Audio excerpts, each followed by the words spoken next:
obligatory meeting of the Transportation Environment Committee to order at 1:32 p.m. Let's start with roll call. Candelas. Here.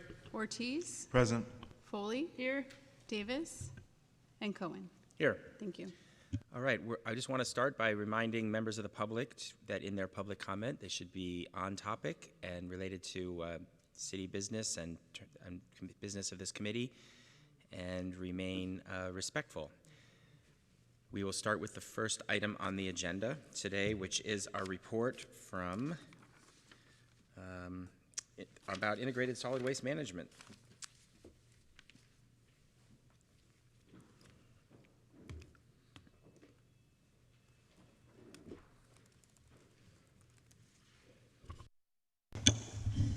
Good afternoon. Thank you for having us this afternoon. And I'm Valerie Osmond, Deputy Director with Environmental Services, Integrated Waste Management. Unfortunately, Carrie Romanow is, I think, delayed, hopefully joining us in a little bit. So I will start us off. With me today, I have Jenny Loft, our Public Information Manager in Environmental Services, and we're going to be going over the Integrated Solid Waste Management Program. I will let Carrie settle in and give us a few welcome comments. Thank you. Sorry about that. It's been a long day, as you might imagine. Anyway, thank you so much for the opportunity to talk about solid waste with you. We're particularly proud of the program that we have. As I don't think Valerie covered yet, recall this is the one service the city provides that touches our residents at their home every week. And we're proud of the fact that that continues to happen every week, and that we have a great partnership with our haulers. They are rated on customer service, as you'll hear, because we think it's important that our customers are happy as well as the environmental performance. And with that, I'll turn it over to Valerie. Thanks, Carrie. Looks like I stalled just long enough. All right, integrated waste management. There we go. Integrated Waste Management oversees solid waste collection, processing, and disposal for all residential, commercial, and city facility operations. We manage an annual program budget of about $300 million, and staff oversee contracts and agreements for the services provided by various haulers and facilities located within city and county limits. This reduces transportation-related greenhouse gas emissions from having an impact to having transport material to long distances for processing and disposal. Our enforcement team ensures that solid waste-related municipal code compliance, and we maintain over 1,300 public litter cans throughout the city, primarily located in business districts. San Jose participates in the Santa Clara County Household Hazardous Waste Program. The city's permanent household hazardous waste drop-off facility is located at the Environmental Innovation Center, and it's the primary drop-off location for countywide residents and small businesses. Residents can make a free drop-off appointment at the facility or drop items off with retail partners located countywide. Our programs provide essential services to the entire community, as Carrie mentioned, visiting homes and places of business at least once a week, and our customer satisfaction survey results remain consistently high. Our programs also surpass recycling mandates, provide ease of use and exceptional value to customers, and serve as examples to other jurisdictions. I'd now like to introduce you to Jenny Loft, our Public Information Manager, who will talk about our extensive Recycle Right campaign. Thanks, Valerie. Well, I'm happy to update you all on our Recycle Right campaign. ESD continues to outreach to our community on recycling right with our robust public education campaign. Here are examples of the campaign in English, Spanish, and Vietnamese. On this PowerPoint slide are examples of our marketing activities, including an ad on Univision mobile app and website, a banner at Grand Century Mall, an ad on Facebook and Instagram, a postcard mailed to all city households, and a bus ad. Next slide, please. Not only do our ads have a recycling action, such as soiled containers go in the garbage, there's also a message to visit our recycling website that contains over 400 items on sanjoserecycles.org for additional information. Since July 2019, when this website was launched, we've garnered about 1.2 million users. In fall 2022 and in winter 2023, we launched the Spanish and Vietnamese Recycle Right websites, respectively. Now individuals who speak Spanish and Vietnamese can find out whether an item is recyclable in their respective languages. Next slide. We also engage our community by presenting Recycle Right information where they are at. Last year, ESD staff presented and tabled at over 50 engagements, including at neighborhood associations, senior nutrition programs, Silicon Valley Pride, the Moon Festival, and National Night Out, just to name a few. We've also partnered with PRNS, the library system, and San Jose Police Department for some of these activities. In addition, we're also we partnered with 2 nonprofits to be ambassadors and to help us get the word out about recycling, specifically to Vietnamese and Spanish neighborhoods. This concludes my portion of the presentation, and I'll hand this back to Valerie. Thanks, Jenny. We're going to talk a little bit about diversion. So fiscal year 2022-23 diversion. And when we talk about diversion, we're talking about the material that's in the waste stream that's kept out of the landfill. This includes recycling and organics such as food scraps and yard trimmings that are sent to compost. In fiscal year 22-23, our citywide diversion was 64%. That's a slight increase from the previous fiscal year of 62%. So that's a good thing that it went up a couple of points. Our program goals surpassed the state's 50% recycling mandate. The residential program maintained its high diversion rate of about 70%. Our commercial program saw an increase from 43% to 47%. This is mainly due to capital improvements that we saw at our zero waste energy development facility, and that allowed for better recoverability of organic material. City staff continue to work with our service providers on outreach to businesses and residents to address right sizing of service levels, the importance of proper sorting, and reducing contamination in all waste streams. As Jenny mentioned, we're trying to influence residents to recycle right and combat recycling contamination. One recent study that we launched is the Larger Garbage Cart Study. In July 2022, about 4,200 single-family dwellings along 5 different recycling routes were offered a 96-gallon garbage cart at no additional charge to test whether a larger garbage cart reduces recycling contamination. We shared our findings at T&E in April 2023, and at that time we shared that while we saw a decrease in contamination, the results were inconclusive and showed continued problems with recycling contamination. So we've expanded the study this year to include 5 additional routes with approximately 4,300 households. Those carts are being deployed right now. This is going to provide us a larger sample size, and the study will contain participants in all collection areas and all council districts throughout the city. The results are going to help us determine if we should consider deploying larger garbage carts citywide. The study will go through December 2024, and staff will be analyzing the results. On to regulations. The city's solid waste program complies with multiple solid waste regulations centered around waste reduction, recycling, organics diversion, and climate change. Staff worked with the city's intergovernmental relations team to track major waste and recycling bills introduced to state legislature during the legislative session. We wanted to highlight a couple of exciting updates from 2023 related to plastic packaging and electronic waste. Senate Bill 54 is the Plastic Pollution Prevention and Packaging Producer Responsibility Act. It's a landmark extended producer responsibility law that will reduce single-use, non-recyclable plastics, including recycling, and place less burden on cities and taxpayers. In 2023, the state's Cal Recycle Department conducted several informal rulemaking workshops to solicit feedback and engage with stakeholders, and by the end of calendar year 2024, the regulations will be finalized and are expected to be adopted in January 2025. Staff anticipates that this regulation will reduce non-recyclable plastics and single-use items and divert more material from landfill. Senate Bill 244 is the Right to Repair Act, and in October 2023, the governor signed this act into law requiring electronics and appliance manufacturers to provide parts tools, and documentation to both independent repair shops and product owners. This bill is expected to extend the life of electronics generated and used, which will reduce waste and costs. SB 1383 is the most significant waste reduction mandate to be adopted in California in the last 30 years. Environmental benefits associated with it include fighting climate change, improving air quality, donating edible food to those in need, and decreasing tons of organic material landfilled. Most importantly, SB 1383 aligns with Climate Smart San Jose by reducing greenhouse gas emissions, and it helps the city achieve its zero waste goals through waste diversion and by supporting local recycling markets.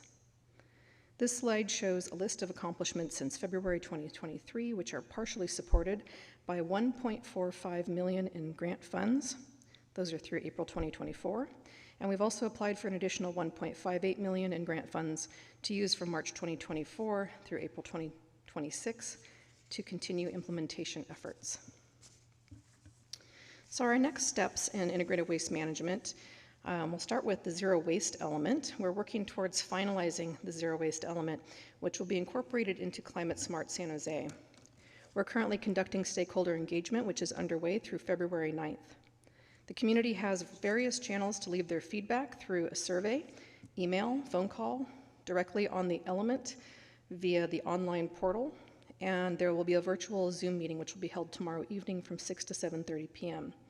We're pleased to see the number of commenters and comments and the survey participation so far during this engagement period. Staff plans to bring the zero waste element back to council in fall 2024. We continue to actively monitor bills for impacts on San Jose programs and ratepayers. We'll continue our work on decreasing recycling contamination through continued Recycle Right outreach. And we're going to be testing a new outreach initiative of inspecting recycling carts at the curb, leaving educational oops and good job tags, starting with routes that have above an average contamination level of 60% or so or above. We're working on deploying those teams this spring. We'll continue with SB 1383 annual compliance requirements and new enforcement of commercial accounts that need to subscribe to organic service. And we'll continue to pursue grant opportunities and implement awarded grants.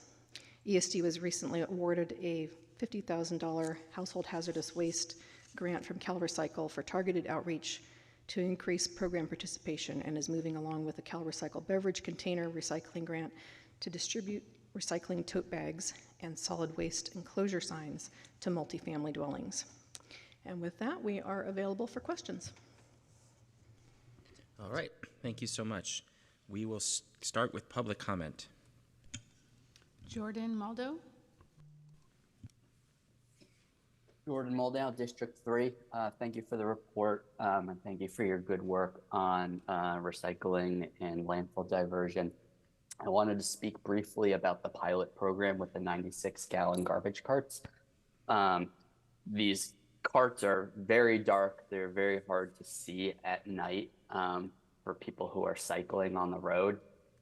Very experienced cyclists with, very powerful lights can still have a very hard time seeing these carts and can end up colliding into them. And so especially as you're considering deploying larger carts, I think it's important to consider how we can potentially make these carts easier to see and easier to avoid. I had two suggestions that I would hope we could potentially try out as part of the pilot program. If it can't be done with the pilot program, I hope it could be trialed in some other fashion very soon. First is I would suggest installing retroreflective stripes on the carts so that they can be seen at a distance whenever you have a headlight shining on it. This would make them very easy to see. I would also suggest stamping the message "Keep out of bike lane" on the carts as an educational reminder to homeowners that the bike lane is not the proper place for them to be placing their garbage carts. Again, I know of cyclists who have collided with these and been injured.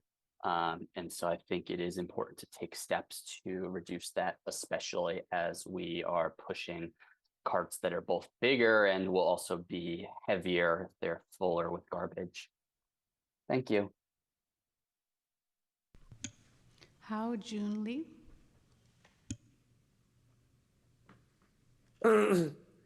Hi, thank you, Chair. I'm sorry I'm a little sick today, so I couldn't give comment in person. My name is Haojin Lee, and I reside in District 6 in San Jose. I would also like to echo what Jordan said about the large black waste management trash cans. I have personally collided with one of them at night. It's really kind of dark. It's really hard to see when they're in the bike lane at night. So in contrast, if a trash can is like left in the roadway, SJPD would usually react instantly and move it away because it's considered a road hazard. So perhaps we can put reflective stripes on them. It should be pretty cheap as we roll out these pilot programs. Thank you so much. I yield my time. Thank you, and back to the committee. All right, thank you so much. Let's start with Councilmember Foley. Thank you for that presentation. I really like to hear about our recycling program and how our diversion rate is going up. When I first read the report, I wasn't sure if diversion was good or bad, but now I realize we're diverting it from landfill, so that's a good thing. Do we have a target in mind that we'd like to reach for diversion? Thank you, Councilman. I mean, aside from 100%, of course, but let me rephrase, realistic target. I mean, honestly, zero waste is our goal. And, you know, whether that's achievable or not, I think time will tell, but that certainly is our aspiration. Thank you. You know, I've brought this up many times before, that it's really difficult to know what is recyclable, what isn't recyclable, and the things that were 5 years ago are no longer, and we just have to keep reminding ourselves. I recently had to get a replacement trash can, and I got one with the lid on top that has the label that says what's recyclable and what isn't. So that's really, really helpful. Plus the new design is really cool too. So I thank you for that, and I think any time that we have an opportunity to educate our community is helpful to remind them what is and isn't recyclable. I have a question about AB 1383, or is it SB? I don't know, whatever, 1383, you know what I mean. Are there violations for us not reaching the goals? Are we penalized? And if so, what's the penalty and how's that implemented? Thank you. I'll start, and then Valerie, if you can think about what those penalties are. The state does have enforcement authority, and they have indicated that if municipalities are not moving forward in an appropriate manner, that they would leverage those penalties. Do you know about how much they are? I do not. But it is a very broad, multifaceted regulations. So there is a variety of different types of penalties that may apply in a lot of different areas. I'm really pleased to say that San Jose has, in large parts, has already been meeting those regulations, even prior to the regulations going into effect. So we've been working very closely with the state on ensuring we're headed in the right directions on the other areas where we have a little more room for growth. And the state has reassured us that statewide they're going to be working more on ensuring implementation rather than taking enforcement actions in these first several years. Okay, good to know. Thank you very much for your presentation. With that, I will move acceptance of the report. Okay, thank you. And thank you, Carrie, Valerie, and Jenny for the report. As you know, I always love talking trash. Sorry, I'll make that joke every time I think I'm saying. Just a couple of quick questions. So the goal that you said that we have right now is 60% diversion, is that right? Did you say 60, or did I hear that right? The most recent results were 64% diversion. Oh, that's results. But so we have a target though, right? I mean, I know our goal is 100%, obviously, but do we have a target that we're sort of saying we're successful if we're above that target? So we're obviously the baseline is the state mandate, and then as we said, our aspiration is 100%, but we're not budgeting in a fashion that we would get to 100% that quickly. So we're being rational about incremental progress. But Valerie, is there a time that you could see us getting to 80%?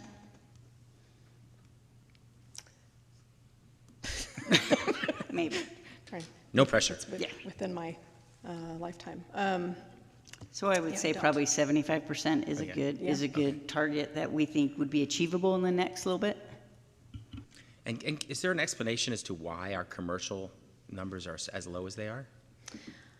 Yes, we've talked about that, I think, a couple times over the last couple of annual reports where we made some significant changes to the commercial agreements a couple of years ago. I think that was those were implemented in 2020, and that changed the way some of those numbers were calculated, and we're still working through those changes. So material that used to be processed at one of the material recovery facilities is now being directly hauled to the zero waste to energy development facility for anaerobic digestion, so that immediately that's the wet material, the organics, and they are able to make energy out of that. So it's a good thing, and at the same time we're still working through some of those changes to continue to make improvements and increase the diversion there. And I would add that compared to other cities, our commercial sector is performing very well. Valerie, do you have any insight into other local or state jurisdictions? I don't, sorry. Okay. So recall when we franchised the commercial sector in 2012, and we brought it all under one franchise, and that made a dramatic difference. I think we went from about 20% diversion to 50-60% on that day that it flipped. And then now it's fine-tuning capacity of facilities and then working with the businesses in such a fashion that we can improve diversion without adversely impacting business. When garbage is collected they have separated at most of our commercial places as well. Or is it all commingled? They have the ability to have separated material. So the commercial system is slightly different from the residential system that I think we're all sort of accustomed to. So they have what are called wet bins and dry bins. So their wet bins are all the organics. That includes paper and cardboard, and then the dry bins are recyclables and sort of everything else. The dry material is what gets sorted at the material recovery facility, and recyclables are recovered from that stream. They also have the ability to have a third bin, which we call a customized bin. So if it's a business that produces a lot of cans and bottles or cardboard, they can further source separate down, which is great. It keeps their materials a lot cleaner, and it's already separated. Okay, I was just wondering, so do we have different, we have incentives for residents, and we're supposed to actually, give people notice if they don't separate effectively. Is there a similar accountability system for commercial? We have environmental services staff and also Republic Services staff that work with our businesses directly and provide right sizing and ability to adjust their service levels that they need for better billing and better service and overall better separation. Okay. Anyway, I was surprised for a few reasons. Obviously I know that green waste, when they bring in the commercial garbage, they want to recycle as much as they can, and so I was surprised that to hear that the number's that low. And also, I guess I'm curious about whether we think that, and because we've kind of trained residents in our city to be good at recycling and to have to recycle, is there something about people when they're in their commercial environment that makes them not care as much about it? And I guess also it occurred to me, is there a different type of material that's being thrown away at commercial sites that isn't recyclable maybe than versus at homes? Anyway, I don't know if there's any thoughts on any of those things, or just, anyway, There's a lot to that question, and behavior at work is definitely different. The way Republic incentivizes the commercial sector is the cleaner the material is, the better the rates they get. So there certainly is a motivator, but the businesses also have to evaluate the staff time it takes to kind of carry that out and the space constraints that they have and the frequency of pickups. But Republic has their own customer service team in addition to our inspectors, and so where the commercial sector clients need help, they are able to get that. We did have obviously a period during COVID where that was a bit challenging, but Republic is back and fully staffed and ready to do that. Every business is really different, from manufacturing to from a restaurant to a hotel to a bar to CVS. And so it's really looking at what they need and what makes sense. But I think we're getting back on track, and the numbers indicate that, and so we would expect that to continue in the right direction. Okay. Councilmember Foley, did you want to say something? I was just going to comment, as someone who used to rent office space, we would have the recycle bin and the non-recycle bin, but at the end of the day, the two bins were combined in the large garbage can and put in the dumpster. So I think that happens more often than not. In fact, I wonder if for sure at the city, our recycle boxes are put in a recycle bin and we're actually recycling that paper too, or are we commingling them? Our staff work closely with Public Works, and there have been some hiccups along the way, and so we're relabeling the receptacles in City Hall and other city buildings. Sometimes the postings were on the wall, and then the janitors move them around, and it gets all confusing. So we're gonna work to resolve that. But there are separate bins, and so if it's in the recycling bin on the floor, it should be in the recycling bin in the basement, and we'll continue to work with Public Works. I appreciate that, Carrie, but it's really not hard to know which is the recycle bin and which one isn't. They have different colors. I know the signs may be different, but we are kind of used to it, and we're adults. We ought to be able to know the difference, even if the bin gets switched around. I'm just saying. And I appreciate that you can say that and I can't. So I was just going to say, maybe, I mean, I'm sure you do some of this, and maybe Republic does it as well, but we do a lot of education to our residents. Maybe there needs to be some educational component or some effort towards at sites or businesses to sort of encourage recycling as well, so that people are paying more attention to it. yeah, I think recycling is a lifelong learning process. So yeah, we'll continue in that direction. Quick question on the larger garbage cans.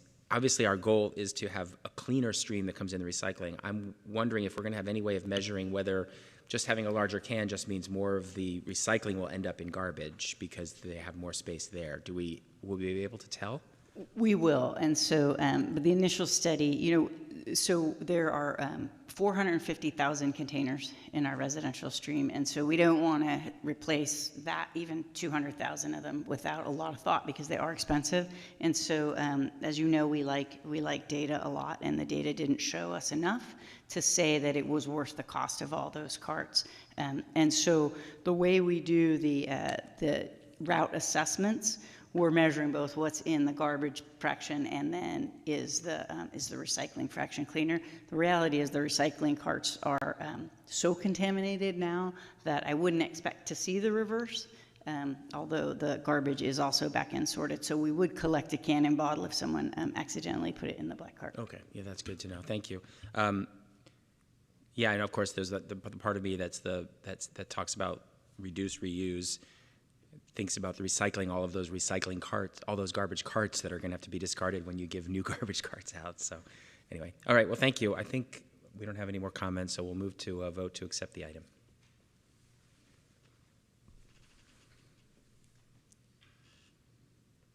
Okay, motion carries 4-0 with Davis absent.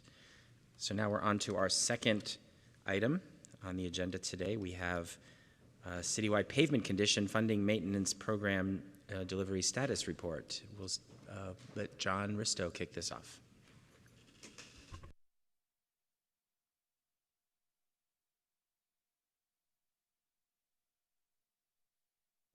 Thank you, Councilmember. John Risto, Director of Transportation. And yes, we're going to be reviewing the pavement strategy and plan for the next couple of years here. Today with me is Rick Scott, Deputy Director, and Frank Farshidi, Division Manager responsible for paving. And we have a PowerPoint, and we're just going to kick it off. Indeed, we do. Thanks, John. My name is Rick Scott, Deputy Director of DOT over the Infrastructure Maintenance Division. Every year we come to the T&E Committee to explain our progress with the pavement program. This was especially important in the years we had no funding, but it's still very important to keep everyone apprised of what's happening now that we have a much more well-funded program. So the first slide we usually start on is this one right here. It's an overall condition update on where we stand. As we've talked about over the years, we've got major streets and the local and neighborhood streets in those two respective rows. Major streets have stayed in good condition. Again, PCI is Pavement Condition Index. It's a score from 0 to 100, 100 being perfect. So our major streets are at 78. They stayed at 78. But our improvement citywide, we've gone from 71 last year, which was the highest we've ever had, to 73, which is even higher, obviously. And we're adding 2 points to the local and neighborhood streets, which really has driven, that's Measure T funded work, and that's driven the improvement. We also like to show a report card to try to make things easier to translate. A lot of stability over in the major streets from last year. Nearly 75% of our streets are in good to excellent condition.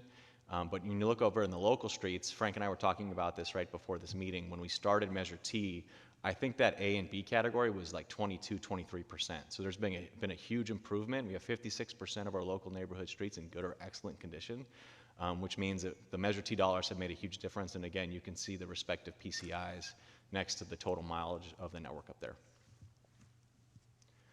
We still have plenty of work to do, and that's what we're going to be doing over the next few years. We also, a longstanding thing that we've shown to help indicate just the vast scope of our work is the pavement pyramid. So the apex of it is our typical potholes, program management, just kind of our fixed costs. And then we look at our major streets and then the local and neighborhood streets. And so I would just drive your attention to the upper right box. The overall, again, there's 2,500 miles. We've got a PCI of 73. We'll talk about the annual need here in a couple of minutes, and $369 million one-time backlog. That title maybe could be changed to just the need. And again, that's defined as streets under a PCI of 50 that need to be resurfaced, or streets that have not been maintained in 8 years. So that's the backlog, but that is not necessarily correlated to our PCI, which again is the highest it's ever been, and that number, that backlog, is the lowest it's ever been, which I'll show you. I'll just also drive your attention to the bottom right part of the pyramid that has a one-time backlog of $246 million, PCI of 33. Those are the streets we have not yet gotten to on Measure T, and so most of the backlog that we have throughout the entire city is on those streets. The rest of the city is actually in pretty great condition right now.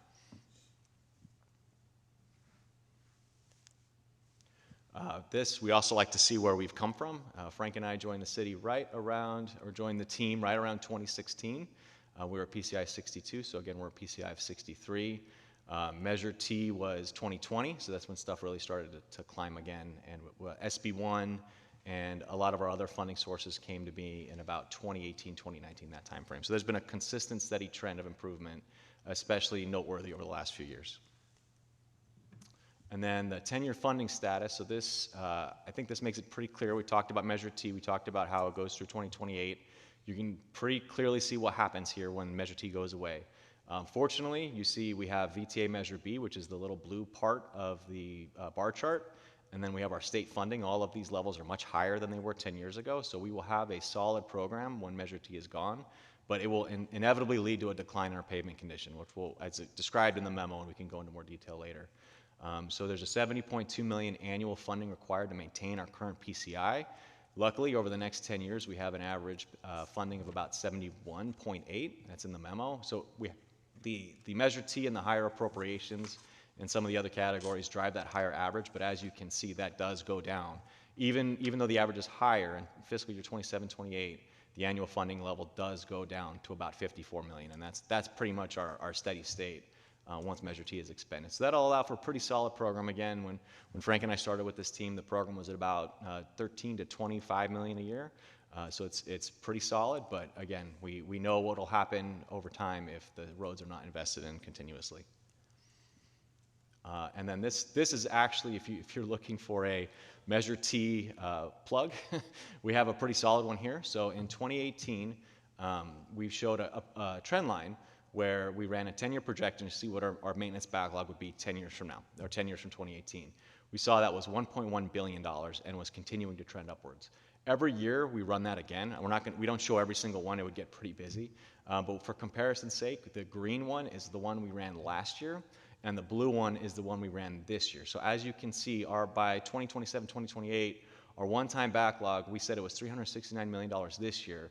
It will continue to go down until 2028 when it'll hit $165 million, which is again over $930 million lower than what it would have been had Measure T not existed. So it's made a huge impact on our residents' lives, and obviously in our pavement condition. So with that, I will hand it over to our division manager, Frank Farshidi, who leads the pavement team. Thank you, Rick. I'll start from the slide. So my name is Frank Farshidi, Pavement Maintenance Division Manager.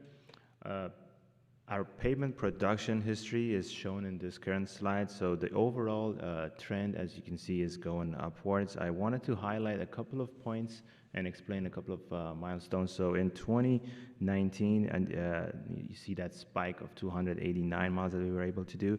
So that's when VTA Measure B actually was in the lawsuit and on hold, and we were able to combine 2 years of work into 1 year, and that following year, which was 2019.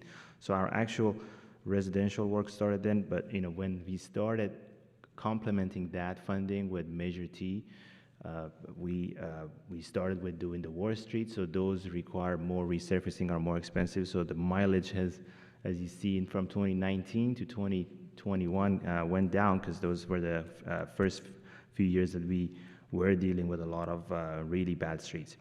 But since then, the mileage has gone up because as we're approaching towards the end goal, which is by 2028, we want to be able to maintain all of our residential streets.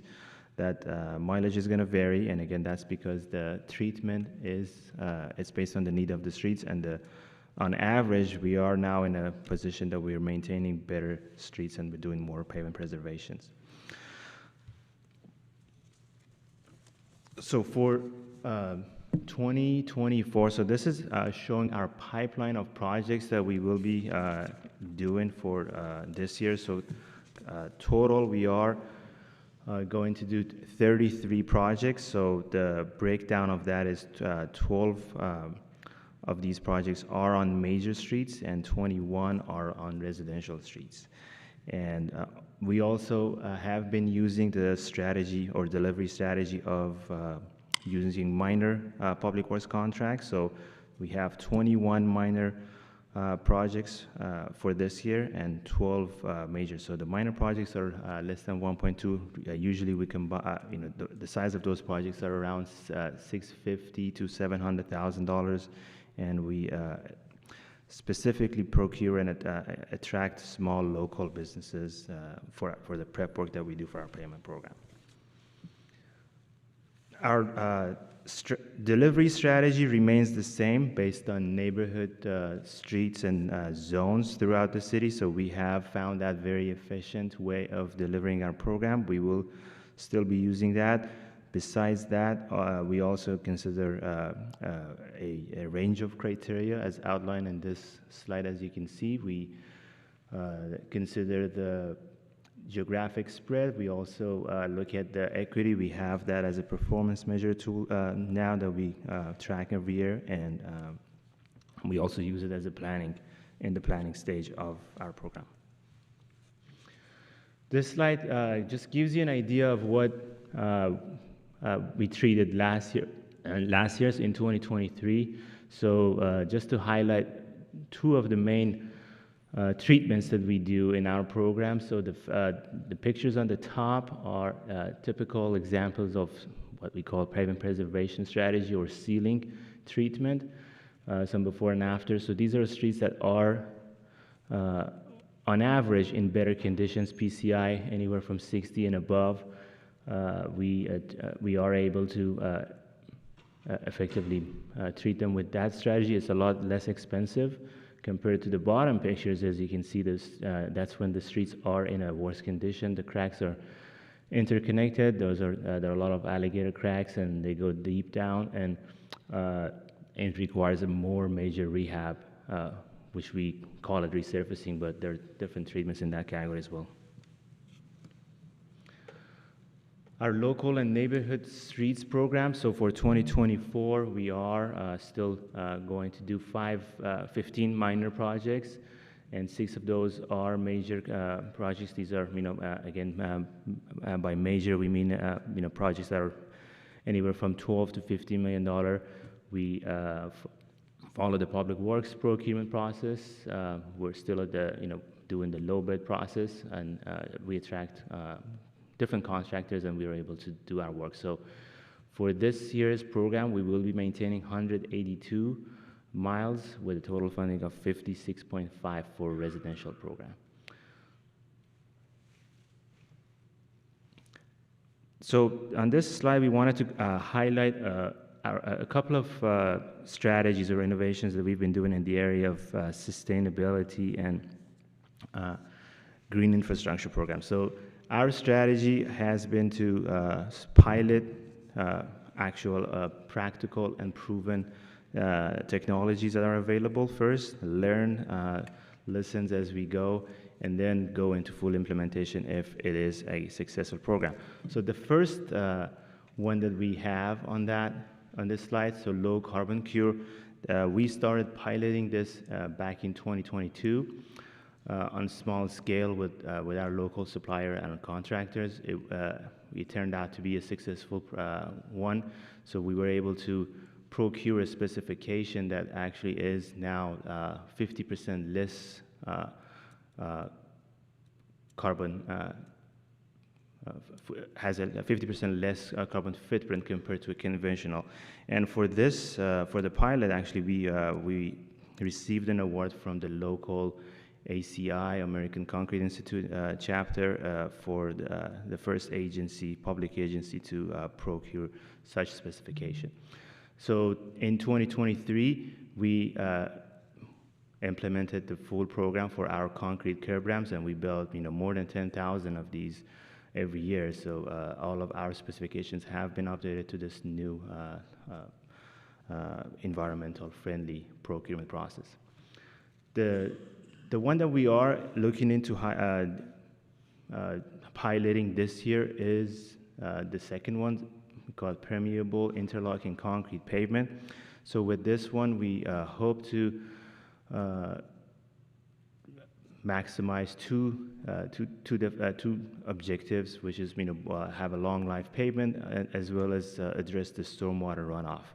So it's going to be a pervious system, and it's meant for local residential streets that don't have existing infrastructure for stormwater, and we have identified a street, it's Catherine Court actually, that we're going to be piloting this on, and again, our expectation is to learn from it, and there might be a few lessons, but hopefully we can do more widespread implementation of this.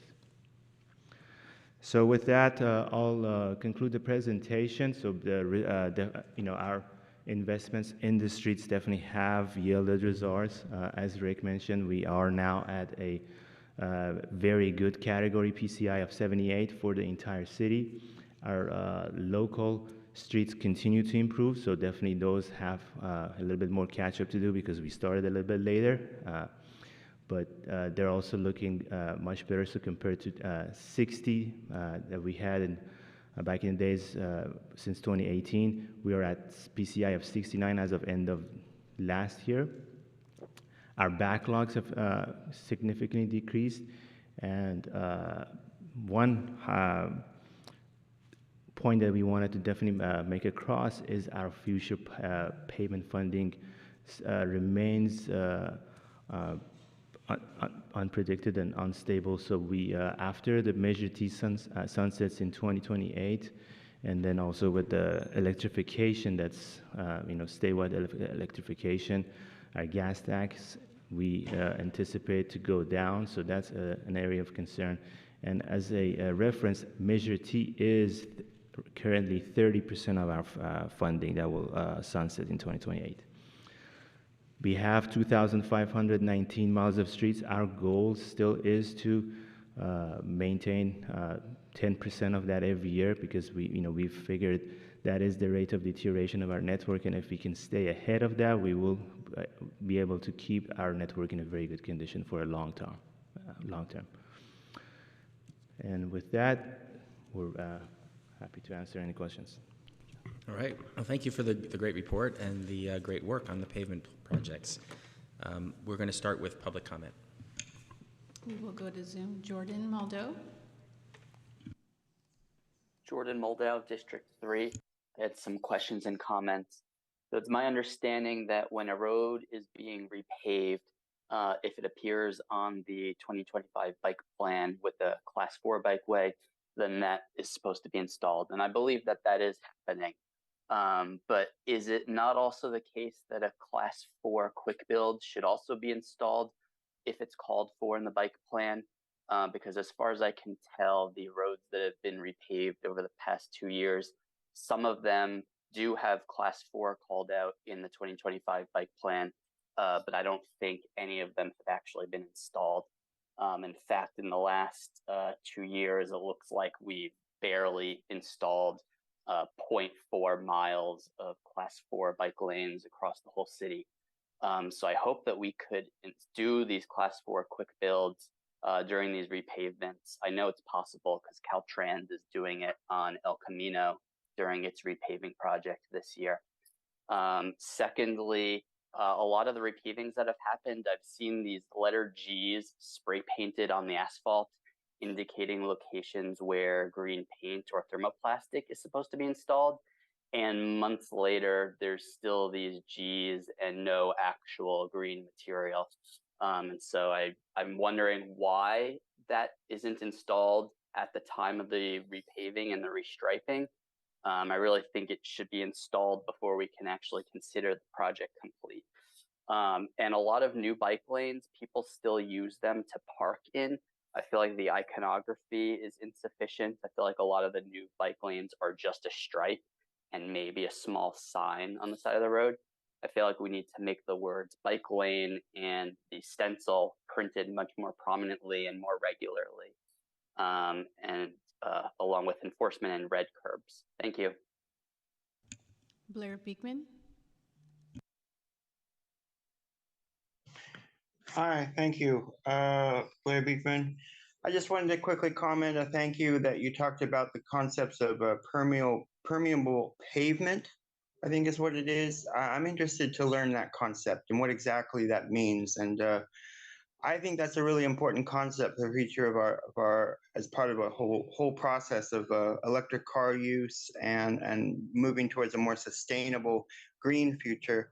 Good luck how we can talk about permeable pavement ideas more often and what it can really work towards and signify. And I think I heard that Measure T oversight or the committee is slowly going to be ending over the next few years, if I don't know if I heard that correctly or not. But just a reminder that as Measure T bond issues has been a good process, the public commission process has been a good process.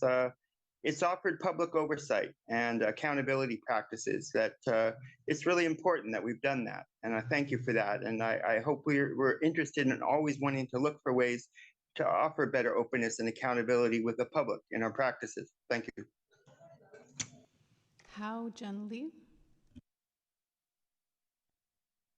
Hi, my name is Hao-Jun Lee. I'm from District 6, and I'd just like to thank the city staff for doing this. I actually see the roads being paved, and I see new bike lanes being added as the roads get resurfaced, so I really appreciate the work. I yield the rest of my time. Thank you, and back to the committee. All right, Councilmember Candelas. Thank you, Chair. First of all, I just want to start off by thanking staff again.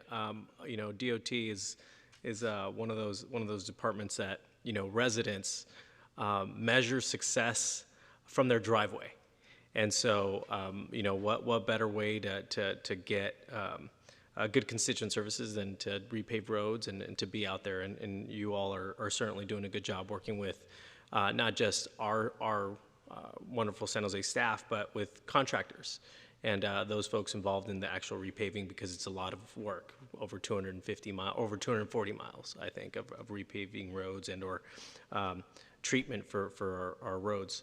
And especially, I want to highlight slide 7 on the of the presentation on the cost to recover, and the investment that San Jose residents made to invest in that deferred backlog, because that investment now is you know, exponential. If you look at the out years, look at 2028, look at 2030, that number it grows. So that investment now which is substantial, is ultimately a cost saver. And I'm really glad to see this because a lot of people,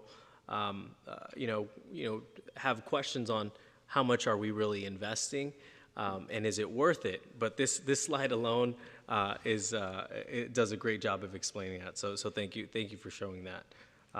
And there's something in the report that I also want to highlight is the equity index, or the equity priority communities, the EPC, and having. I'm excited to see the introduction of a performance measurement that will compare our conditions with those EPCs, those equity communities, and not with regards to the local street pavement program. So I'm excited to see that going forward. And so one quick question is, how are we looking at staff to address those streets that we have maybe provided treatment in the last, let's say, decade, which is relatively fairly new, but like, for example, 2015.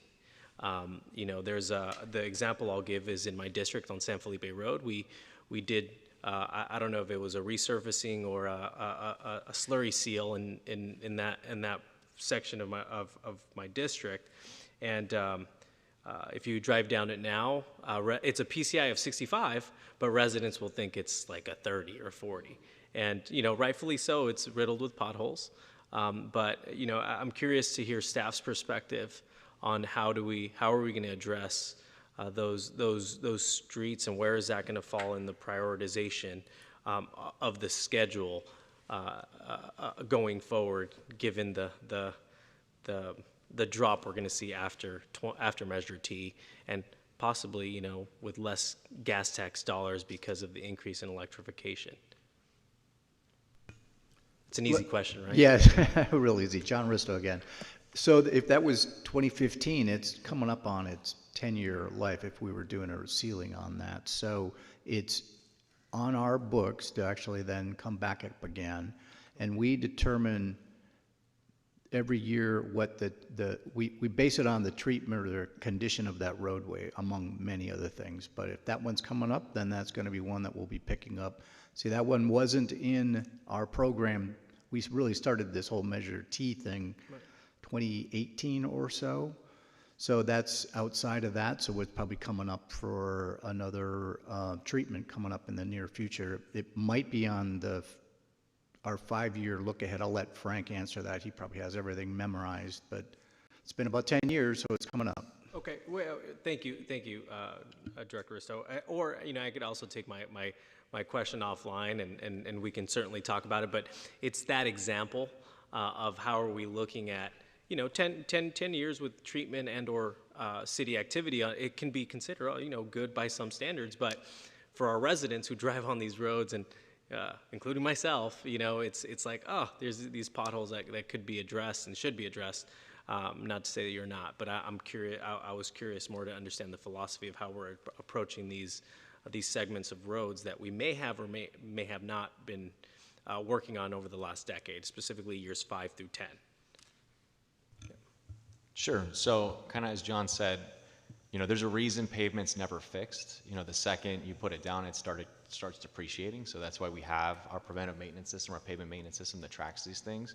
And I think we do describe in the memo there are a number of permutations. There's a number of different factors that are taken into account when you're calculating when another street has its turn. But as John said, generally 8 to 10 years is when we want to be maintaining a street if we've already touched it. So certainly happy to engage with your staff on that particular road and any other ones. But the other factors we consider, again, equity priority communities. Is it in one of those areas? Are there bikeways we're looking to kind of have a nexus with? Are we getting a lot of complaints about, or are there a lot of potholes along it, like you said? So there are a number of factors that go into it. And then, of course, we engage with the council offices once we kind of have a sense of what we think the next, now it's a 5-year plan. It used to be a 3-year plan. So yeah, we're happy to take San Felipe in particular offline with you, but I mean, that's generally the philosophy I think we take when we look at it. What's a good maintenance practice for this roadway, and what other objectives can we achieve by selecting the street? Yeah, and if I may add to that, we have a program for inspecting streets, right? So that's how we actually start. So like Rick said, pavements start deteriorating as soon as you put them down, and depending on traffic.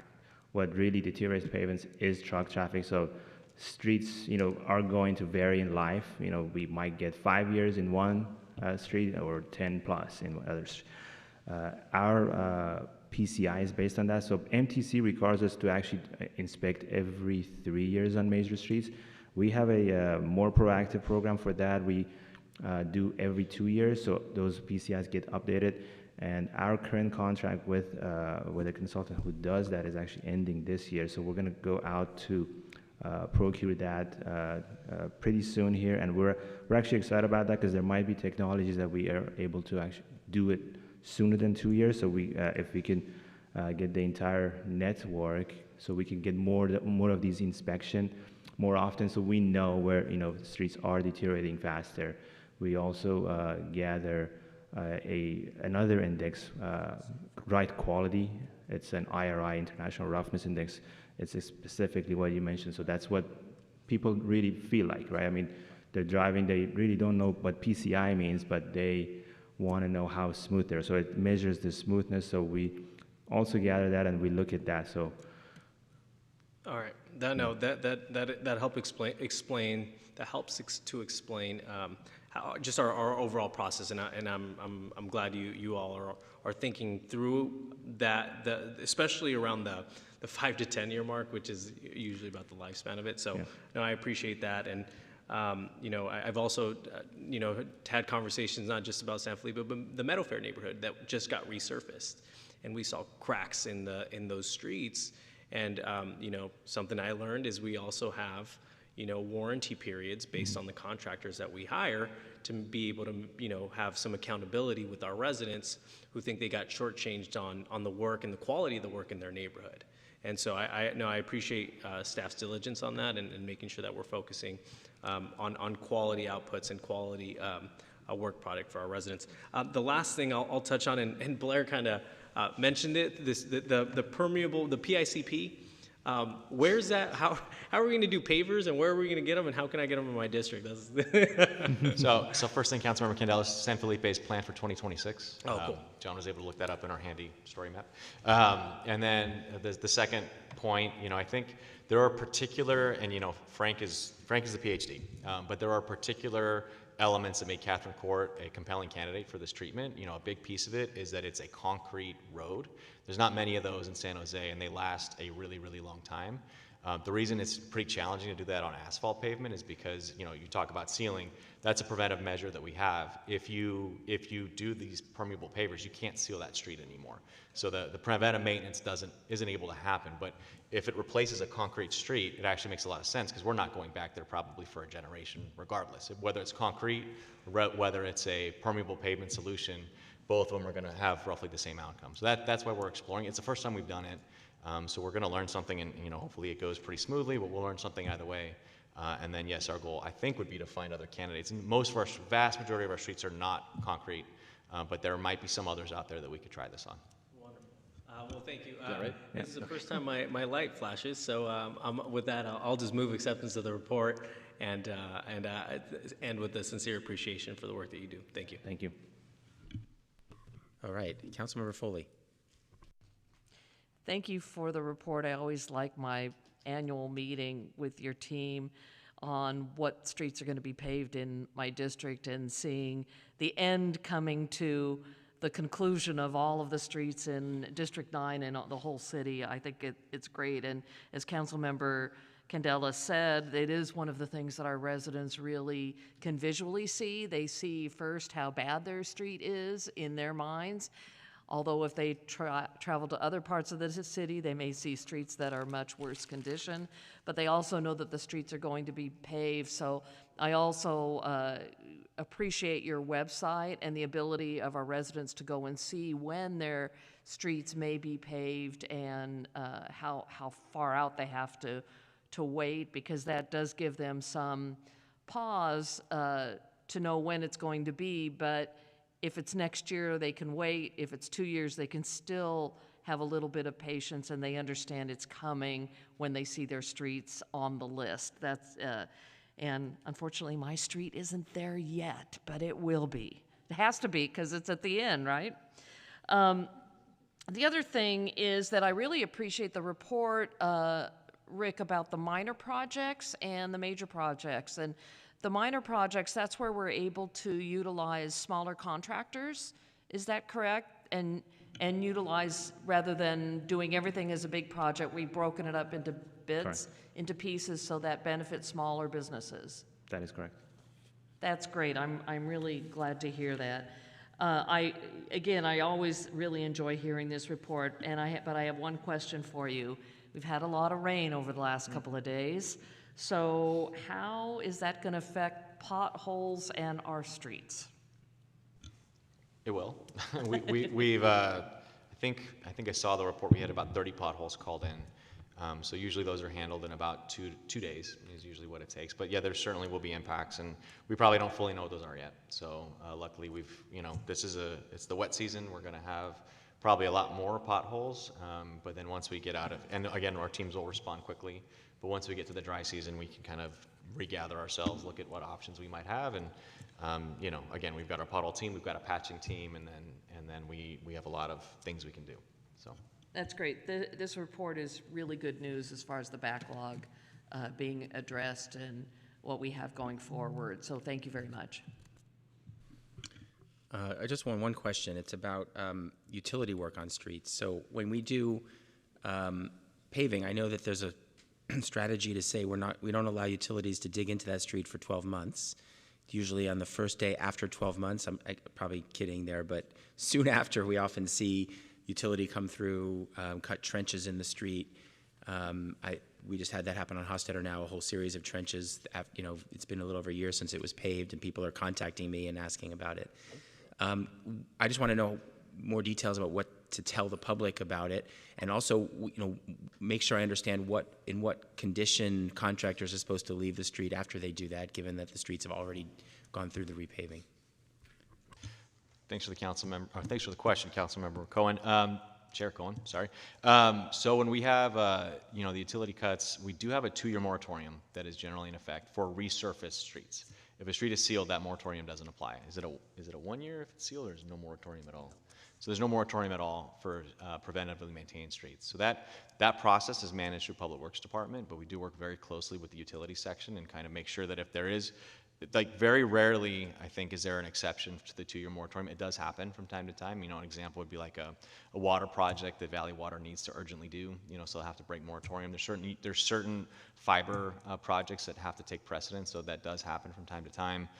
They are committed to leave. A really good example is in Monterey. They did have to break, on northbound Monterey, they had to break moratorium. They did, I believe they did superior restoration, so they made it basically like new, the section that they did. It's not everywhere where they do that, but typically they will leave they're required to leave a solid patch in place. But there's no doubt that whenever a utility cuts into our pavement, it's going to decrease the condition. So it's something we continuously try to maintain. And I know we are having conversations with the Deputy Director, Jay Guevara, and utilities to come up with a good process going forward to manage this, and then maybe disincentivize future potential utility breaks. We also do have a process where we coordinate the meeting we have with you, every year. We've had that with the utilities about 4 or 5 months before that. So they are nominally aware of our program. Just, they're big organizations. Sometimes things aren't directly translated where they need to go. So when those come up, we absolutely have to manage those challenges. Okay, thank you for the answer. Unless I don't see any other hands, so let's move to a vote on this item. All right, motion carries 4-0. So now we're on to the third item on our agenda, and thank you all for that report. The third item on our agenda is the Dearden Integrated Station Status Report, and I guess, John, you're Thank you again, Councilmember. We have an update. Ramses Madhu is going to do that presentation for us, giving an update on Dearden Integrated Station.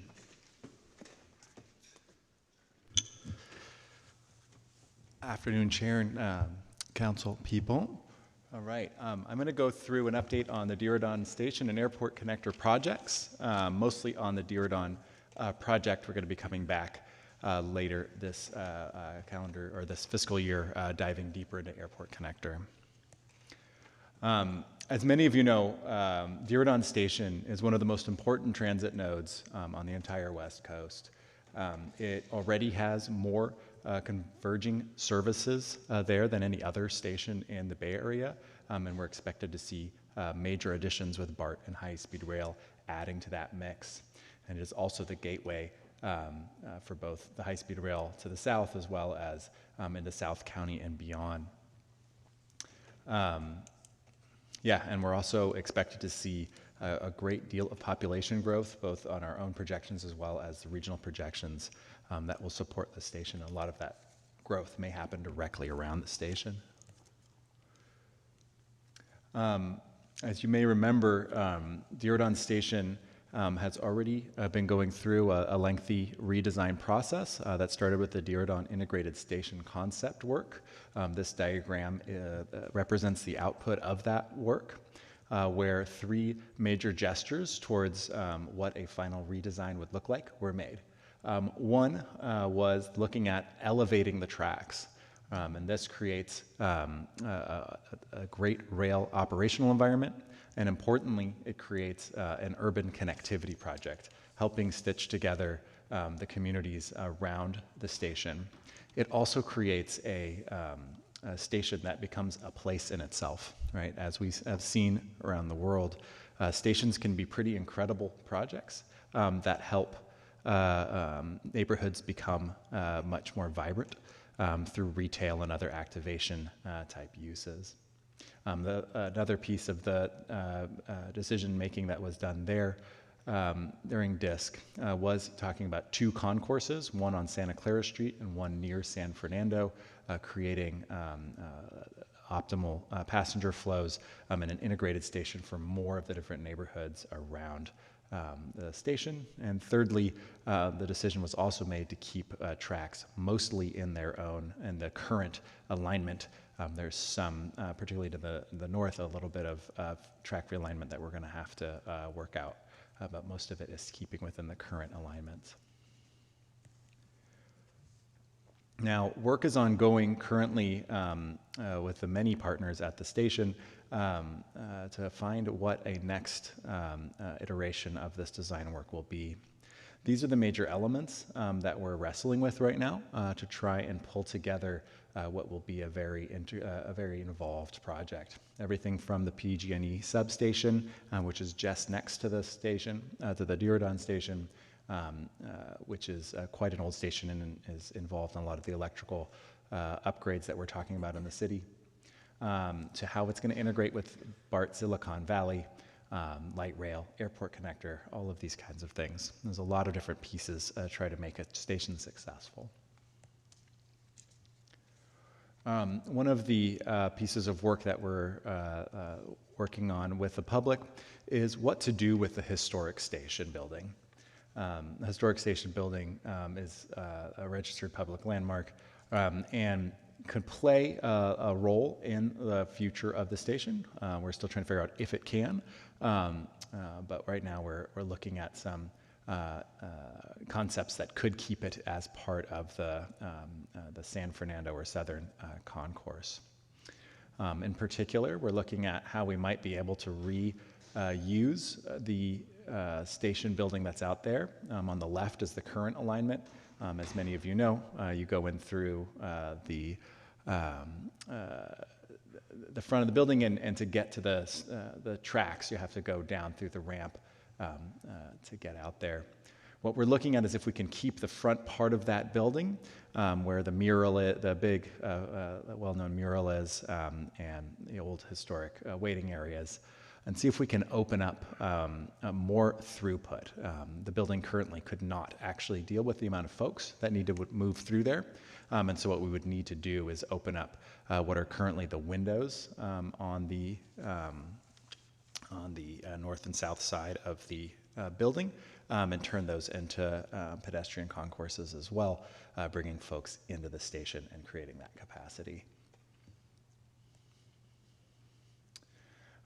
This project is currently, this is the schedule for the joint policy advisory board meetings, which are kind of the capstones of each of the major workflows that are going on. And we're heading right into a very exciting portion of the project where we'll be bringing the alternatives. So all those elements I just showed you, we're starting to really dig in and start sharing information about what the thought is around those different elements.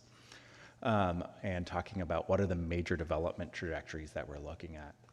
The other piece we're trying to figure out is how do you bring together high-speed rail, City of San Jose, VTA, MTC, and other partners into Caltrain, of course. How do we bring them into an integrated development team? We've been able to do it so far. We've got a really good working group across all of the agencies, but making that much more solidified will help the project progress faster and deal with some pretty complicated next steps, particularly engineering and environmental, as well as long-term governance. So we've been talking about that. And in May, we're going to be bringing up to 3 different alternatives to the board to discuss which direction we should really take for our chosen option, which we will expect to see more in August. What we're trying to do now is create enough concepts and designs to be able to take this work into that environmental process, which we expect to take about 3 years after all this. So that we can then go hunt for the dollars we'll need to deliver this project. Moving on to the Diridon Station to Airport Connector. A little bit of background overview here. The Airport Connector is an exciting project where we're trying to approach transit development from a new perspective. Both in terms of technology as well as business planning. The physical pieces of this are we're trying to connect Diridon Station with Terminal B at the airport as a primary objective. And as a secondary objective, we're looking at whether an inter-terminal or inter-facility airport circulator is also warranted in the project. If you remember, in January, we did ask Council to give authorization to look at that interterminal option, and we're now doing that. We are currently in a pre-development agreement with the San Jose Connection Partners, and that is broken up into a multi-phase effort. Currently in phase 1, where we're looking at feasibility. How do we make sure that this new technology we're looking at, as well as this new business practice, is actually viable. We expect that process to end later this calendar year and expect probably in early fall to bring back the report out of that feasibility for Council to consider as to whether we should progress into phase 2 and keep moving this project forward.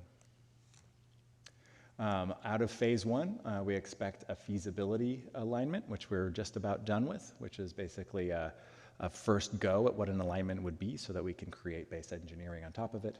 Project management plan, which would give us enough information to move from today basically all the way to construction readiness, as well as that feasibility report, which will tell us more about whether we think this new technology is going to be viable and as whether the numbers pencil out both on the public and private side of this project. And that concludes my report. All right, thank you so, oh, is that the end of the whole report? Okay, thank you so much. Let's move on to public comment. Jordan Maldau.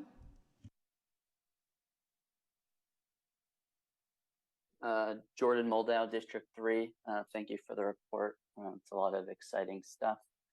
I definitely am encouraging you to keep as much of the historic building as possible. It's a very nice building, so thank you for working on that.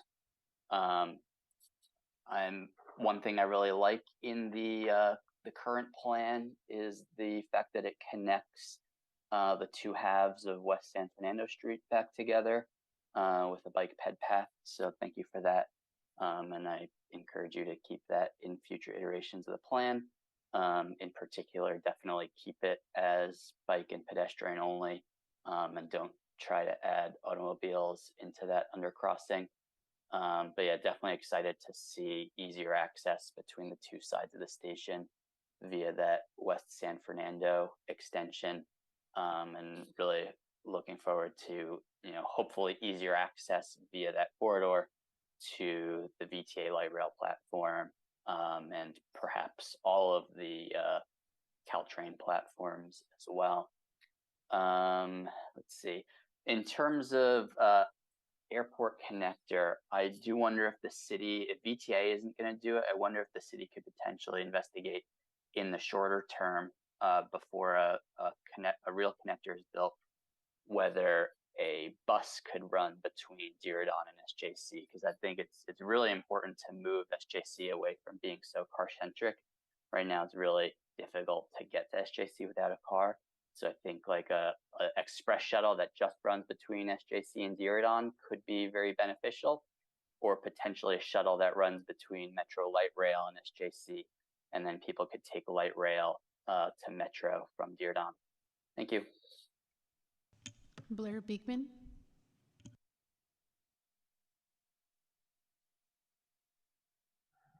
Hi, Blair Beekman. Thanks a lot for this item. I missed parts of it, so I didn't quite understand the San Fernando bike only, pedestrian only future. That sounds really interesting. Thank you. Just as a last gasp, I guess, it was very nicely, there's been some worry about the future of funding issues, and current Mayor Mahan and previous Mayor Liccardo have had some media letter writing and disagreements about the future of where exactly the future of Diridon should end up at this time. Good luck in those continuing questions and budget issues. I really felt that all through this process, it's been very clear what's being spent. I mean, it was a bit of an overspend, but there was a certain practice in how overspending practices can work in that way to eventually make up and cover those losses. And to make that eventual change would be difficult, but we were trying to do that. That was my feeling. With that said, yeah, I have had the personal feeling, just the last gasp, one more try to offer. Besides building the tunnel underneath Santa Clara, is there a way to possibly do it on the next block over? Is that Julian or St. John? St. John or St. James, one of those two, and have it go by the park. And I know that's uncomfortable to yourselves, but making that future street a pedestrian and bike only street, there'd be a lot less inconvenience in making the tunnel, and I just think it might be better. I thought I'd mention it one more time, and that we are waiting for the tunnel boring decision. It's being put off, I think, from 2024. We don't have to be specific in our future explanations of these things, but try to be accurate and give people a good time. Thank you. Back to the committee. Thank you. While I wait to see if any of my other colleagues have a question, I'm just going to ask one. The current alignment of the tracks is at grade with the station. How many more tracks wide does that have to go to accommodate all the different lines coming through when the project's done? That's still in flux. There's still operational analysis going on by all the different providers going in. So I don't have a direct answer for you right now. But your rendering, one of the renderings on the slide showed an elevated set of tracks above the current height. This is just all speculation at this point about where the tracks will go and whether it'll be elevated or under or at the current grade? Right. So the DISC process, which was a multi-agency process to come up with a concept design, did land on the elevated being the best option, and had ideas about how many tracks would be needed. But current work is assessing out all the assumptions made in that work, and trying to figure out exactly what really is needed now that Caltrain is now electrified and high-speed rail is still working out exactly how many tracks and platforms they actually need. Okay. And the decision about this, I mean, it might be a long time before high-speed rail actually gets that far. Would we start construction and work on this ahead of time with leaving the room for the potential tracks that they're doing, or what's the timeline and how will that gel with the other transit agency timelines? Yeah, I mean, the timeline is still quite in flux, partly because of the operations analysis we need, as well as the funding, right? I mean, this is going to be a big, expensive project that really will help reshape parts of downtown. Okay. So there isn't a timeline just yet. Would we go ahead before high-speed rail is completely ready? In a way. We're not waiting for high-speed rail to solidify their plans. The value of Diridon Station is there, whether here high-speed rail, whatever high-speed rail's plans are. We do need to know their operational information to make sure that we're at least hitting their upward bound, because the last thing we want to do is build a station and realize, oh, we need more tracks already. Right. Right. Make sure we have built in the long-term capacity needs for future expansion if it's not coming in the near future. That's right. And so we're stress testing with kind of inflated numbers of riderships to make sure that, hey, if it does get to this point, are we going to be future-proofing our scenario or not? Okay, thank you. I don't see any other hands, so is there a motion to accept the report? So moved. Second. All right, it's been moved and seconded, so let's vote.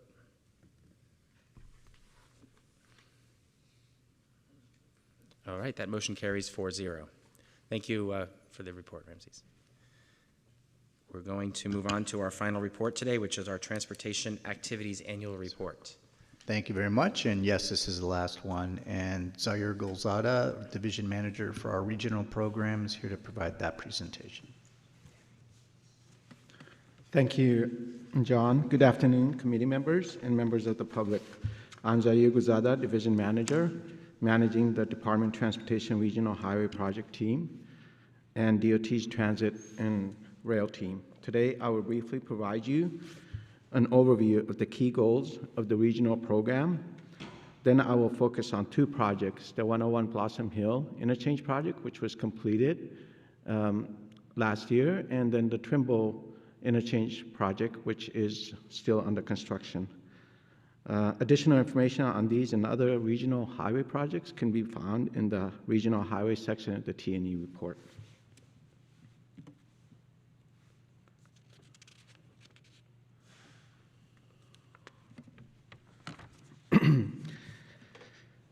The regional program has key goals. The key goals are to modernize our major infrastructure in the city, provide safe direct connection between communities divided by freeways, connect trails and major bikeway and bike and ped corridors, and utilize complete street standards to provide separated facilities for bike peds where feasible. As you'll see, these projects utilize unique design elements to incorporate safety for all modes into the overall project. Focusing on the US 101 Blossom Hill Interchange Improvement Project, I'm so excited to let you know that this project has been completed as the first San Jose Measure B funded project. The total cost of this project was $49 million. The design of this interchange project is not the typical vehicle-centric focused interchange, but it is designed to provide safe access for bikes and peds, simultaneously addressing the congestion and operational needs of the area. The scope includes the construction of a bridge structure between two existing bridges to accommodate additional lanes, with new medians and a separate Class 1 facility providing safe crossings. The top picture shows the overall project. The unique feature of the project, shown in green, is the enhanced Class 1 bike ped facility, which starts at Coyote Creek Trail on the east side of 101 and continues to Monterey on the west side of 101. In the project rendering to the right, you can see construction inspector inspecting the artistic elements of the project along the retaining wall of the bridge landing. As you can imagine, the artistic elements were very important to the community. Thus, the project team took great care to ensure community input was at the center of the selection process.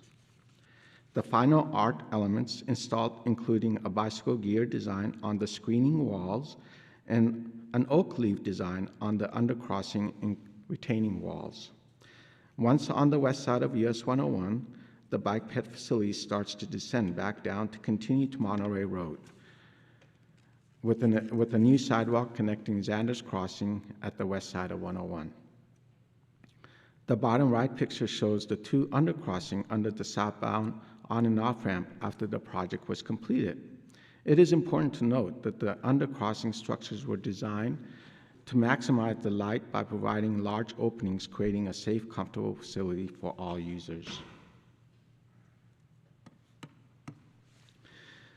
After 2 years of construction period, the project has been mainly complete as of spring 2023. I'm excited to announce that Blossom Hill project has received 5 awards on the state and local level, including the State of California Transportation Foundation Project of the Year in the Highway Interchange category, the American Public Works Association Silicon Valley Chapter for Transportation Project of the Year, and the American Society of Civil Engineers San Francisco section for 2023 Project of the Year.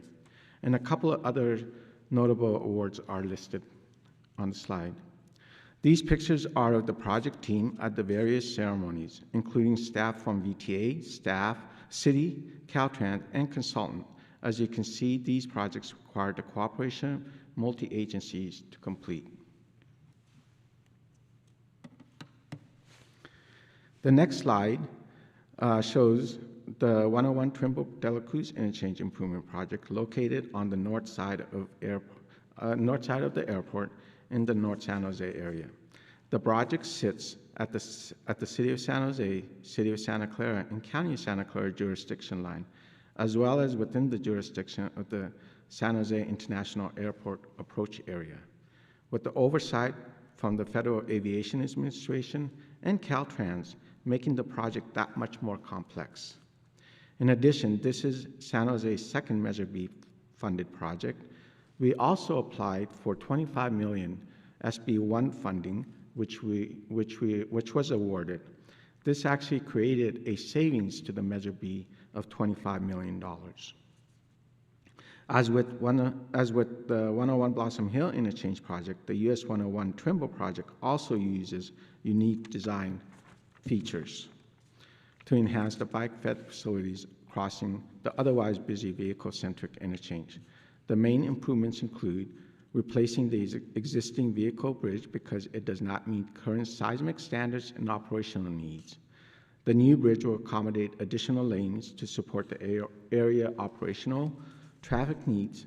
The scope also includes the installation of a new separate multi-use Class 1 path along the north side of the interchange, connecting Guadalupe River Trail in the east to De La Cruz Central Expressway on the west, as shown in the green.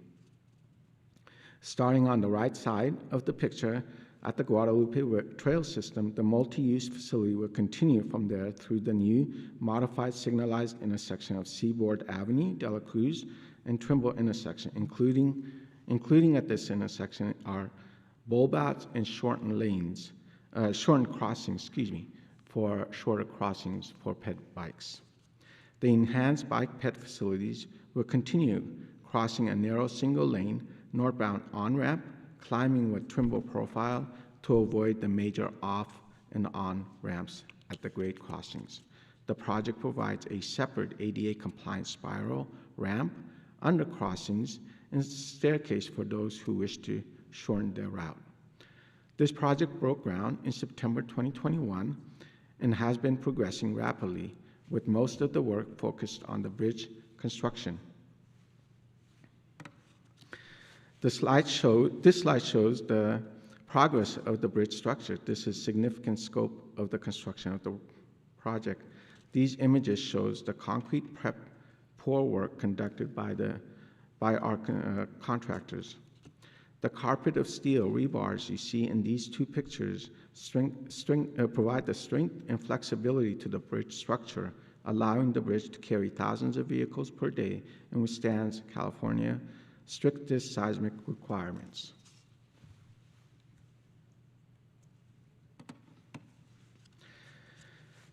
There has been substantial progress on the bicycle pedestrian facility, including the staircase, slope paving, and architectural treatments like the artwork depicting Lupe the Mammoth placed along the undercrossing structure.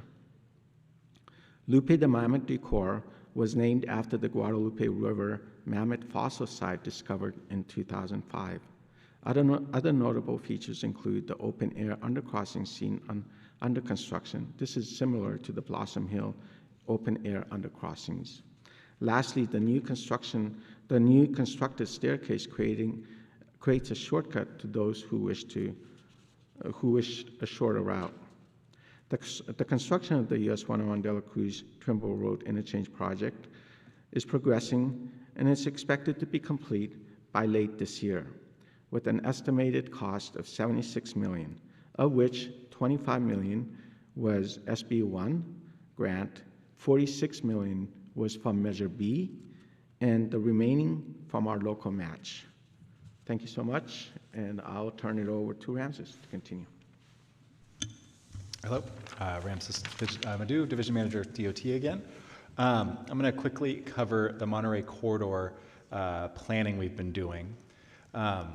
Monterey Corridor is seeing a lot of attention from a lot of facets of the city right now, from the Metcalf high volt project that's going to be going along the whole corridor to about 16 recently completed or active transportation planning and building projects that will really modernize what this former highway looks like for those who use it on a daily basis. Today I'm really going to focus on one thing, which is the community-based transportation plan that was led by VTA, but was in close concert with the transportation planning team and Department of Transportation. The plan built on the Monterey Corridor Working Group, which was a multi-district effort to create a vision for the corridor, both at an economic as well as transportation and otherwise piece of work. And it is leading also to the Monterey Corridor Transit Project, which is looking at how to increase transit reliability on the corridor. The community-based transportation plan really focuses on community needs.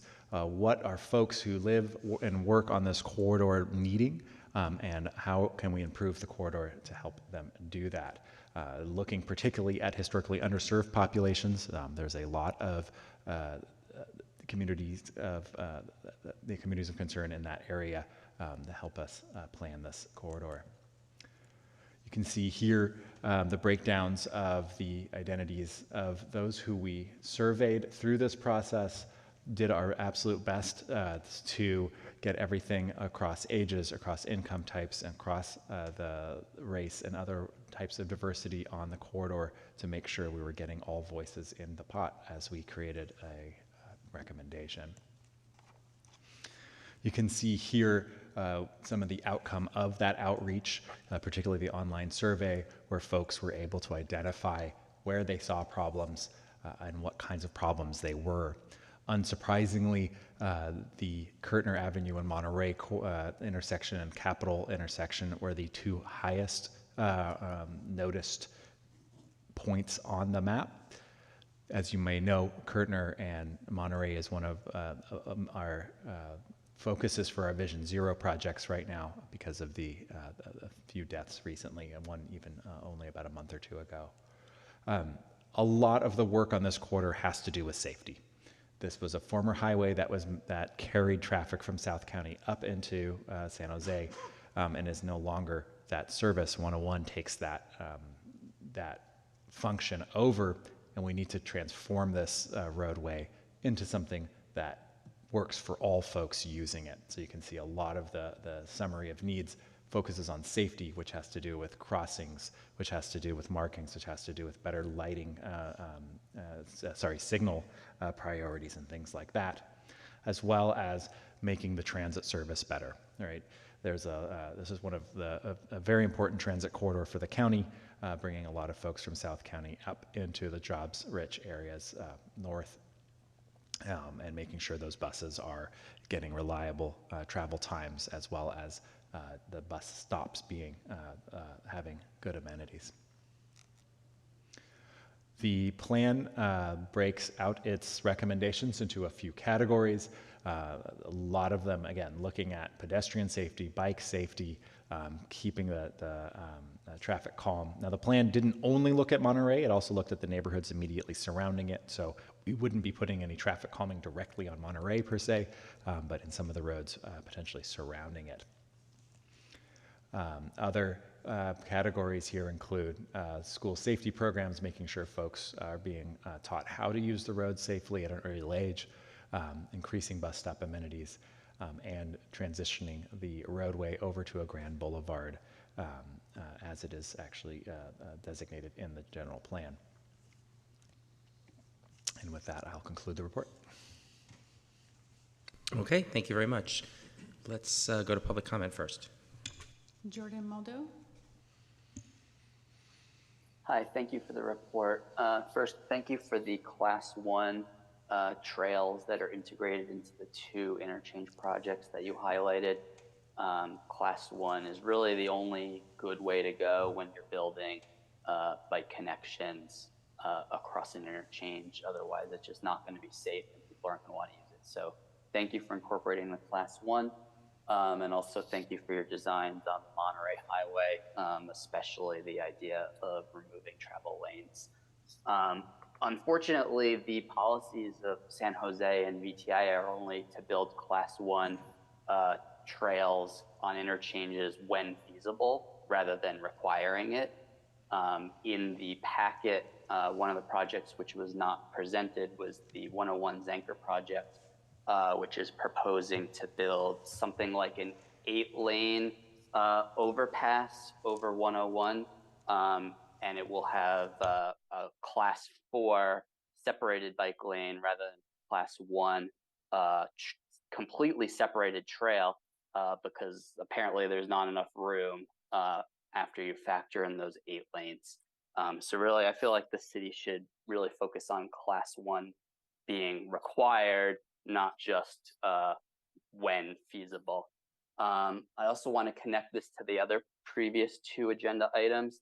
So when you build capacity for roadways and highways, which all of these projects do, you're inducing demand for travel, which is going to increase VMT, which means your roadways are going to deteriorate faster, and there's more roadways to repave. So repaving is just going to get worse and worse over time if we keep building these big interchanges and make it just easier to use the highway. So please, I really urge you to reverse course on this and stop expanding highways. Thank you.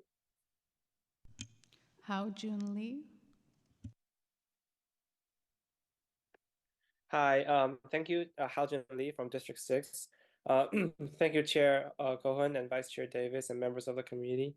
I really do love the US 101. Thank you, staff, of course, for the Class 1 bike and ped facilities on separated bike and ped crossings on the US 101 De La Cruz Boulevard Trimble Road Exchange and the US 101 Blossom Hill Road Exchange. Those are amazing. I can't wait to use them.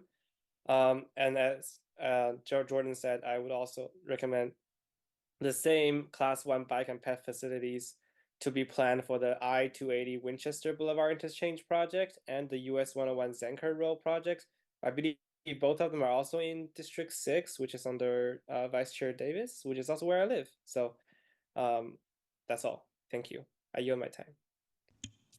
Blair Beekman.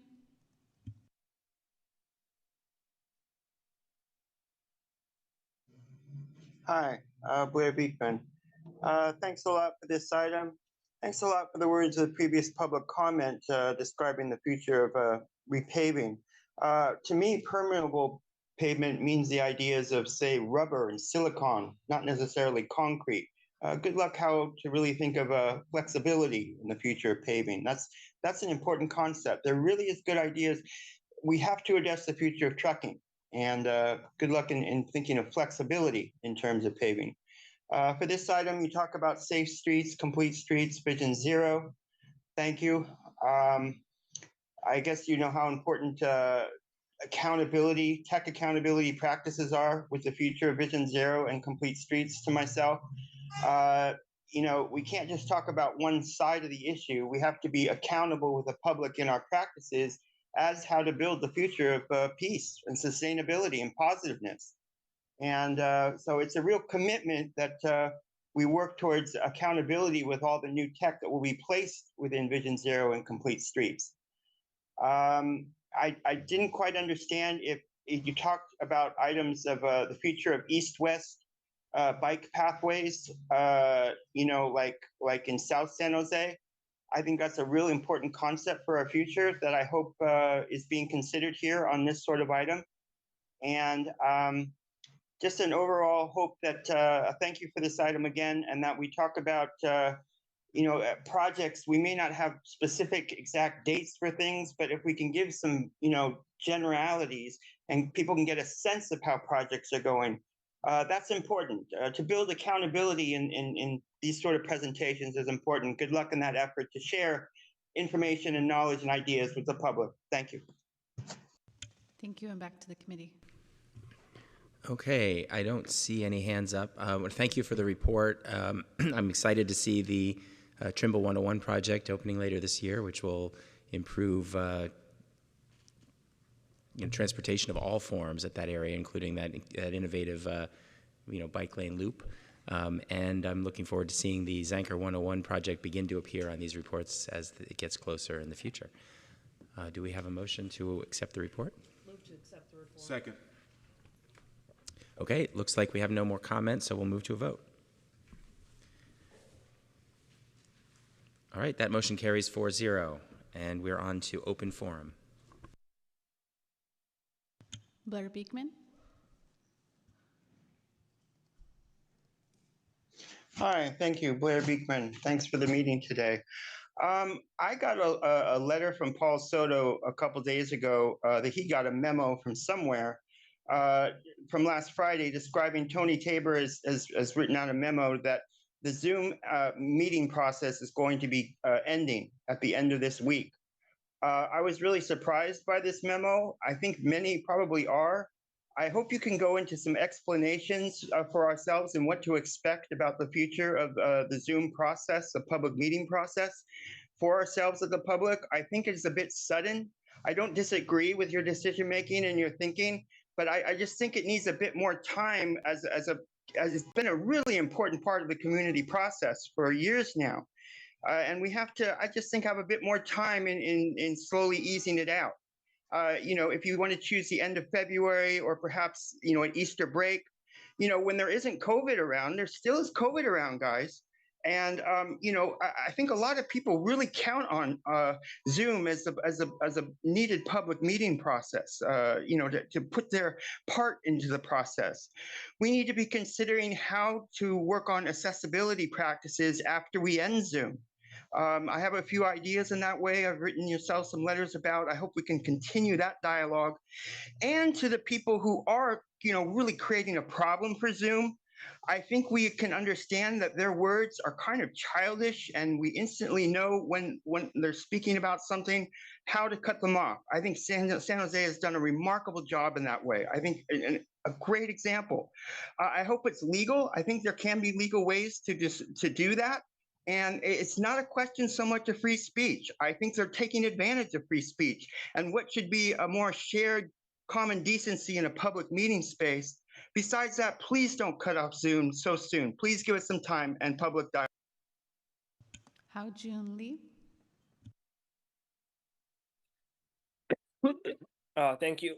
Thank you, Chair and staff. So I echo what the previous commenter said about Zoom. So I'm actually sick today. So this is a great example of the fact that I can still be able to make comments and talk to the committee, even though I have COVID right now. And additionally, I would like to raise an issue of the trails, the Guadalupe River trails. So many of our trails, such as the Guadalupe River Trail, are essential commuting Class 1 bike paths. However, they have been flooded with debris blocking the underpass for weeks. In contrast, when a roadway is blocked by downed trees, as we have seen the past weekend, the city almost always cleans them up immediately after a couple hours for drivers. So I will request the committee to devise a plan to reopen trails as fast as you open the roadways, or perhaps build overpasses where current underpasses are flooding seasonally.